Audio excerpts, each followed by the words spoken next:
আসসালামু আলাইকুম গাইস, আপনারা সকলে কেমন আছেন? আপনারা দেখছেন আইএনডি কুকিং রেসিপি। আজকের মেনু হচ্ছে বিরিয়ানি, চিকেন বিরিয়ানি। আমরা চিকেন বিরিয়ানি বানানোর জন্য প্রথমে চালটাকে বয়েল করে নিয়েছি 80%। পেঁয়াজটাকে আমরা বেরেস্তা করে নিয়েছি। তারপরে ওই ফ্রাই প্যানে আমরা পেঁয়াজ আর টমেটোর পেস্টটাকে দিয়ে ওর মধ্যে আদা রসুনের পেস্ট দিয়ে লঙ্কা বাটা দিয়ে ভালোভাবে নাড়িয়ে নাড়িয়ে রান্না করে নিতে হবে, যাতে টমেটো আদা আর রসুনের স্মেলটা না থাকে। এরপরে আমরা ওর মধ্যে চিকেনটাকে দিয়ে দিব। তারপরে লবণ, হলুদ আর জিরের একটা পেস্ট দিয়ে ভালোভাবে রান্না করে নিতে হবে।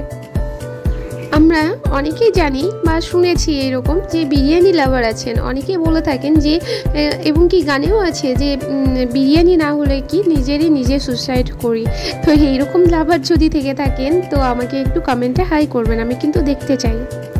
দেখুন আমাদের সিদ্ধ হয়ে গেছে অনেকটাই। এরপরে আমরা যে আলুটাকে আমরা হাফ বয়েল সিদ্ধ করে রেখেছি ওই আলুটাকে চিকেনের মধ্যে দিয়ে দিব।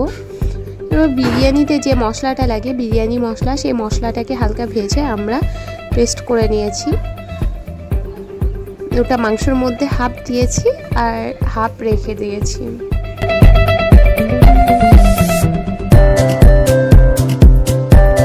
আমরা আরও একবার ঢাকনা দিয়ে ঢেকে রাখবো যাতে আলুটা ভালোভাবে বয়েল হয়। এরপরে ঢাকনা খুলে আমরা ভালোভাবে দেখে নিচ্ছি।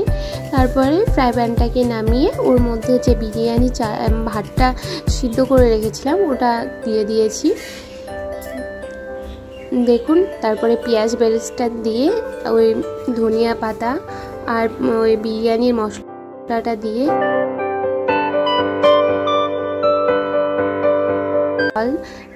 কেশর, আতর আর একটু রং আর পাউডার মিল্ক দিয়ে ওটাও বিরিয়ানির মধ্যে দিয়ে দিয়েছি। এরপরে ঘি দিয়ে আমরা ঢাকা দিয়ে আরও ভালোভাবে ভাপিয়ে নিব। এখানে আমি 20 থেকে 30 মিনিট ভাপিয়ে নিয়েছি। ভাপিয়ে নেওয়া হয়ে গেলে কিন্তু আমাদের বিরিয়ানি একদম রেডি খাওয়ার জন্য, শুধু বারণ আর কিছু নয়। আর পরবর্তীতে কি রেসিপি দেখতে চান সেটা কমেন্টে জানাবেন। আর ভিডিওগুলো যদি আপনাদের ভালো লেগে থাকে লাইক, কমেন্ট, শেয়ার করবেন আর চ্যানেলটাকে সাবস্ক্রাইব করে পাশে থাকবেন। থ্যাংক ইউ সকলকে।